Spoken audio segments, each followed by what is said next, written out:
ഇന്ന് കാലങ്ങളായി ഞാൻ കേട്ടുപരിചയിച്ച ഒരു അമ്പലവും പിന്നെ ഒരു കാവലാളെയും കാണാൻ പോയ വിശേഷത്തിന്റെയാണ്. ദൈവത്തിന്റെ സ്വന്തം നാടായ കേരളത്തിന്റെ വടക്കേ അറ്റത്ത് പ്രകൃതി ഭംഗിയാൽ അനുഗ്രഹീതമായ കാസർഗോഡ് ജില്ലയിൽ സ്ഥിതി ചെയ്യുന്ന ഒരു മഹാസന്നിധാനമാണ് അനന്തപുരം തടാക ക്ഷേത്രം.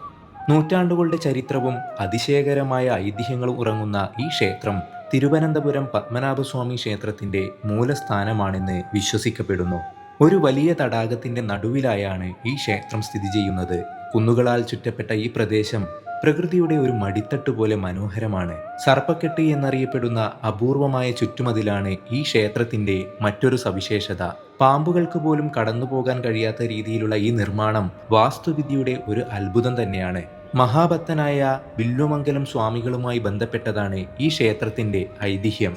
സ്വാമികൾ ഇവിടെ പൂജ നടത്തിയിരുന്ന കാലത്ത് ഭഗവാൻ ഒരു ബാലന്റെ രൂപത്തിൽ അദ്ദേഹത്തിന്റെ അടുത്തെത്തി കുസൃതികൾ കാട്ടിയിരുന്നു. ഒരിക്കൽ സ്വാമികൾ ദേഷ്യപ്പെട്ട് ബാലനെ തള്ളിയപ്പോൾ ബാലൻ തടാകത്തിന്റെ വടക്കുകിഴക്കേ ഭാഗത്തുള്ള ഗുഹയിലൂടെ അപ്രത്യക്ഷനാവുകയും ആ ഗുഹ അവസാനിക്കുന്നത് തിരുവനന്തപുരത്തെ അനന്തൻകാട്ടിലാണെന്നും അവിടെ സ്വാമികൾക്ക് ഭഗവാന്റെ വിശ്വരൂപ ദർശനം ലഭിച്ചെന്നുമാണ് വിശ്വാസം. തന്റെ മുന്നിൽ പ്രത്യക്ഷപ്പെട്ട ഭഗവാനെ നേദിക്കാൻ ഒന്നും കയ്യിലില്ലാത്തതിനാൽ വില്വമംഗലം സ്വാമി കണ്ണിമാങ്ങ പറിച്ച് ഭഗവാന് ചിരട്ടയിൽ സമർപ്പിച്ചു. ഇതിന്റെ സ്മരണക്കായി ഇന്നും തിരുവനന്തപുരത്ത് ഭഗവാന് മാമ്പഴം നിവേദിക്കുന്നത് ചിരട്ടയിലാണ്. മറ്റൊരു പ്രധാന പ്രത്യേകത ഇവിടുത്തെ വിഗ്രഹമാണ്. സാധാരണ ശിലയിലോ ലോഹത്തിലോ ഉള്ള വിഗ്രഹങ്ങൾക്ക് പകരം 64 തരം ഔഷധക്കൂട്ടുകൾ ചേർത്ത കടു ശർക്കരപ്പാകം എന്ന രീതിയിലാണ് ഇവിടുത്തെ അനന്തപത്മനാഭസ്വാമിയുടെ വിഗ്രഹം നിർമ്മിച്ചിരിക്കുന്നത്. 5 തലയുള്ള സർപ്പത്തിന്മേൽ ഉപവിഷ്ടനായ ഭഗവാന്റെ ഈ രൂപം ഭക്തർക്ക് അതീന്ദ്രിയമായ അനുഭൂതി നൽകുന്നു. അനന്തപുരം ക്ഷേത്രത്തെ ലോകപ്രശസ്തമാക്കിയത്